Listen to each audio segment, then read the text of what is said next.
Welcome back to the channel.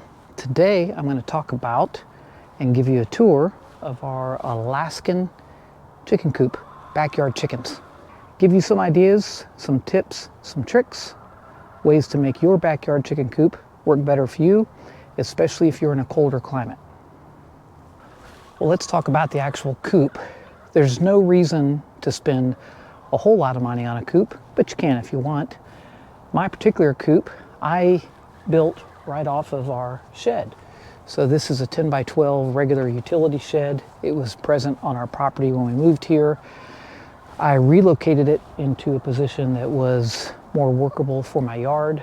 And then when we realized we were going to be picking up these chickens, we decided just to move this on out. So what you're looking at is a 4 by 12 bump off of the existing shed. This was a huge plus for a lot of reasons. It allowed me to keep my shed the shed.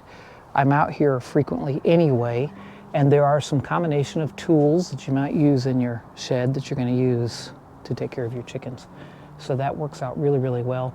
The other thing is I'm pretty particular about making my outbuildings match as much as possible. So we treated the shed to the same trim and paint as the house, and then I trimmed out the chicken coop in the same way. Coop addition is just a simple shed roof coming off and taking advantage of the slope of the yard in order to allow enough room here to get and walk and tuck it underneath this existing roof. So we matched up the shingles, matched up the trim, and there is our extended chicken coop. So it really doesn't matter if you are in a warmer climate or a colder climate. Having power in your coop is a very nice feature. In this case, I went into my main power distribution box in the house. I installed a breaker, maybe it's 20 amp.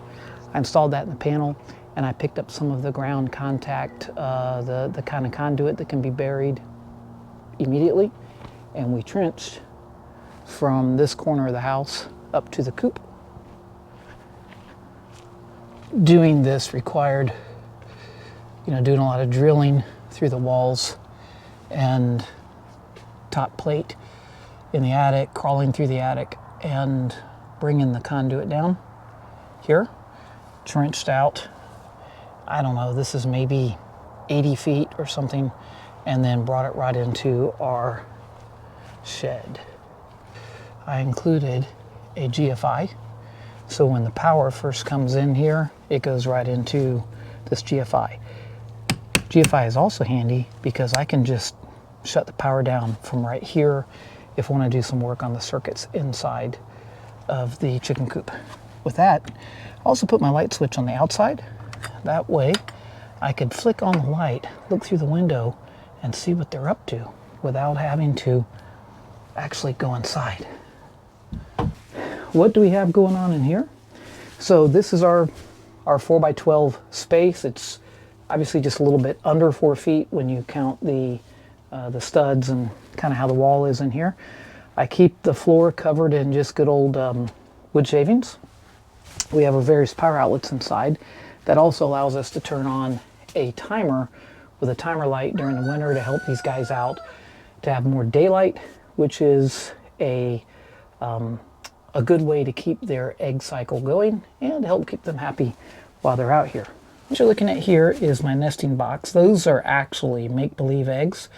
I'm trying to re-encourage my hens to get in there and lay. Since we go back and look at my video where we had baby chickens hatch, this was the area that the brooder was set up, and the babies, even though they're not quite babies anymore, they're still going in here, and I've got to break them of that, working on that.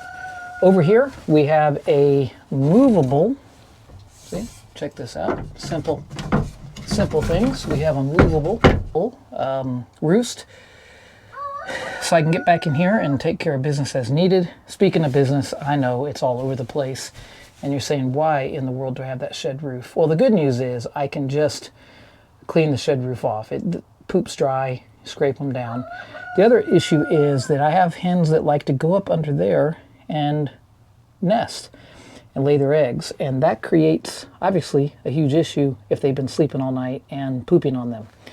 This is my clean out door. It's actually a newer addition to my coop. It's awesome because I can go out there, flip the coop door, just shovel out shavings. No more wheelbarrow and trying to get it out the front door and things like this. This roost is actually double thick. Reason being is in the winter, the chickens like to get their body wrapped around their feet to keep them from freezing. The more surface space they have like that, the more they can kind of squat around it. So I always thought it would be better to give them, you know, just a little edge of a 2x4 or a limb, which I've done in the past. But with the potential of extreme cold, that's an issue. Let's talk about ventilation and insulation.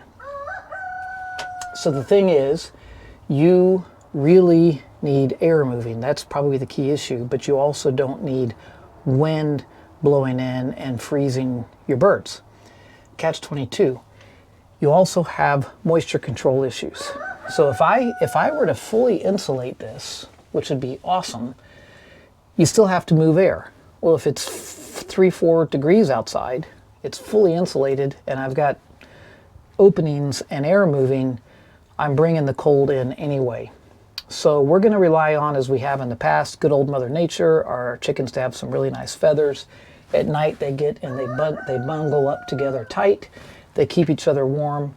That is always the battle. You've got to have air. I've got vents along the eave, and I have vents at the top, and the windows open with screens and allow me to keep air moving in here, and their chicken come and go door, while I can close it, typically stays open. About water, fresh, clean water. Really important for your girls and your roosters to have good, clean, fresh water. I found this on Amazon. It's supposed to be made in the USA. Pretty nice unit. It allows me to use it in summertime and winter. Has a built-in thermostat. Worked like a charm last winter. Kept them with good drinkable water all winter long. And it's just plugged in here to this outlet. Little bling on the outlet to make their day bright. Just plugs in right here, and this thing works great. Food, pretty simple. You've seen this done a million times. PVC pipe, and we just fill it in the top. Easy peasy. But water's huge. This is actually sitting on a cedar stand with cedar and pressure treated wood in it, because they do tend to spill their water about, and I can see some spillage around it right now. You want to have plenty of air moving around that as well. You don't want that to rot your chicken floor out. Okay, now talk about a little chicken surveillance. This right here is a Z-Moto brand. Get them right off Amazon camera. It's actually meant for indoors. It has two-way sound on it. Of course, the camera with an infrared as well. It even records, if you're unsubscribed, you get 24 hours of recording memory, and if you're subscribed, you get pretty limitless recording memory. Sometimes when we're traveling or what have you, I'm away, working, doing whatever I'm doing, and you're wondering what's up with the chickens or if everyone got in for the night, boom. All you have to do is log on your little app on your phone or your PC, and you're checking them out. Speaking of that, let's go outside, check out the other camera. That's our other camera right there. Now, technically, that is an indoor camera. I have run these things outdoors for ages in the eave here, and they work. No problem. We're going to make that better here in the future. But let's talk about what's going on in here. So this looks like a scene from a battle zone with all the netting and stuff around. And let me tell you, this is a big deal. We have predators that drop in from above. As much as I absolutely love bald eagles, they are dangerous to my birds, and as well as hawks. So, and other things that can come in from above or climb in. This is a little different. A lot of people use a netting material, like a woven net. This is a straight up chicken screen. This is wire, black treated wire, and just pulled it over, zip tied it. I also have it running up the first little bit of the outside wall, And on this outside fencing, this horse fence goes down and turns. There's a piece at the bottom all the way around, and it goes out at least a foot, and that prevents dig-ins from the outside. And that keeps my dogs where they belong and the birds where they belong. Okay, let's talk about this. Let's talk about this right here. This is huge. One of the downsides of where I currently live and where I used to live in the Midwest was a lot of wind. But here we can get tremendous wind. I'm talking 100-mile-an-hour winds. For your chickens during the winter, one of the big things is to keep the breezes out, to keep the cold wind out, to keep chills out. They'll take care of the rest if you can help them shelter from the wind. So this double entry is just awesome because I know that my winds typically come this direction, and this creates an area that they're open and yet they're not getting hammered with the wind. Okay, so this stuff, this is a newer addition, what you're looking at. This is a sort of a floating porch. I have these brackets. I have these brackets that things are attached to here that allows a pivoting off the wall because of the frost and heave and freeze. Let me tell you, these little prima donnas do not care to walk on snow. I'm not kidding you. They don't like snow at all. And it's awful. So last year I was out here with a snowblower trying to clear space to get them out of the coop and shovels and things. And my wife said, just put a porch roof up. So gave this a lot of thought and tried to figure out how to do it most economically.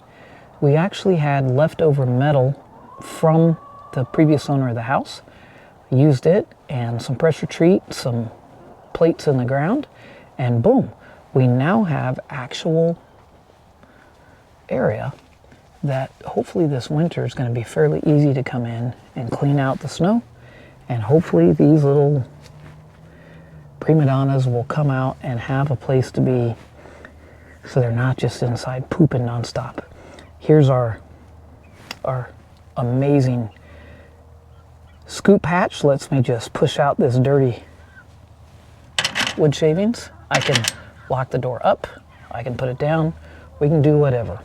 But this has given them an incredibly safe place to come out and just be chickens, have some fun. They've got some roosts, they've got some place to play in here, and I don't worry about the here we go. These are a couple of the new babies. They have grown so much. That one, that's Lou the rooster, and that one has taken on like same colors, same everything. And I've read all the little things, how to tell if you have a rooster or not. I'm gonna wait till they either, this one's trouble. I'm gonna wait until they either start crowing or get the little tail feathers. Right now, I still can't tell. There we go. And if you listen, you can hear every now and then, they're still squeaking like mice. So squeak, squeak, squeak, like little baby little birds. Here's a couple of the babies. I think these are roosters, these two. Excuse me. I think these two are hens. And I think, well, I don't know where he went. She looks like she's having a bad day. I think she's got an egg to go. So the ones that are over here just causing trouble. These are the these. Some people ask, why in the world do you get backyard chickens? This is hours of entertainment. I wish I could tell you it's free, but it costs an awful lot to maintain chickens. So this is their home, and I think they're pretty happy girls. I think they're pretty happy chickens. I have to go through all of these safety precautions because of predators, including my dogs. My last golden retriever, he was awesome with the chickens. These two, I'm certainly afraid they're going to have their way with them if we let them. So last thing we have to do, believe it or not, the metal that I used to just put this floating shed roof together, this metal is not in stock anywhere right now. I have to order some. We're gonna do that next week, and I'm gonna metal it across here, and continue to give an area that we can just kind of clean out when the winter gets here, and hopefully they'll spend some time outside. One of the things you have to be thinking about with your backyard chickens is rodents. You know, you have food, you have water, you have shavings, you have, obviously the chickens themselves certainly have a place that they're going to be attracting mice, rats, whatever. So it's important that whatever device you use to catch or ward off these rodents, that they don't end up doing harm or danger to your girls, to your chickens. This has been an evolution over time. It isn't a better mousetrap. It's an improvement on an already better mousetrap. My actual mousetrap I've not made better, but I've made the way that it works. So what I did here is I took you get these at the hardware store whenever you buy a bunch of screws. I like it because it's square. Got holes cut in it. Mice like to come in on nice low little areas and get to their food. In here, I made this so it's loosely able to flip up and get to it. Plus I can just look through and tell whether or not we've got any mice in it. Traps are secured to this plate because sometimes, as you know, mice will get in these and they'll flip over and whatnot. This way they're secured and one trap can't set off another trap at the same time. With this cover on it, it keeps those little chickens from getting in. You'll notice, you know, this one's turned away, so if they do get a head in here, they can't get into this guy. And these are turned away from these holes. So chickens can't get in here and get in any trouble. And you can check it, set it, slide it back in there, and you're all set. Got a great way of catching mice. And yes, because I'm sharing shed space with Chicken Coop, I keep mice traps in the shed side as well, make sure they don't get up in the lawnmower and whatnot. Hasn't been an issue at all, but that way we stay on top of rodents. Thank you for coming along and taking a quick tour of my chicken coop. I hope it's given you some ideas, maybe some things you can consider for your coop in the future. If you're getting into it, maybe you see some things here that you would do different, just give me a comment down below. I'll tell you, this has worked well for us. The big change this year is going to be that extra porch roofing. Hopefully that's going to be just a game changer for keeping the snow cleared out and encouraging them to get outside and get moving in the sunshine when it's sunshining during the winter. We will see how that works. But again, if you're thinking about backyard chickens, try to think of every way you can to make it easy, right? Don't get backyard chickens and then make a coop that's impossible to clean out, or that's too small, or that's too big, or if you're getting overrun with whatever. Too far from power sources, too far from water sources. Just think some things through, because they need things just like your dogs and cats would need, but they don't live in the house with you, I hope. So for watching, please like and subscribe. I will continue to bring you some more content. Usually my channel has more trucks and adventures and items, but I'm into all sorts of things. Thank you for watching, and I will catch you guys on the next one.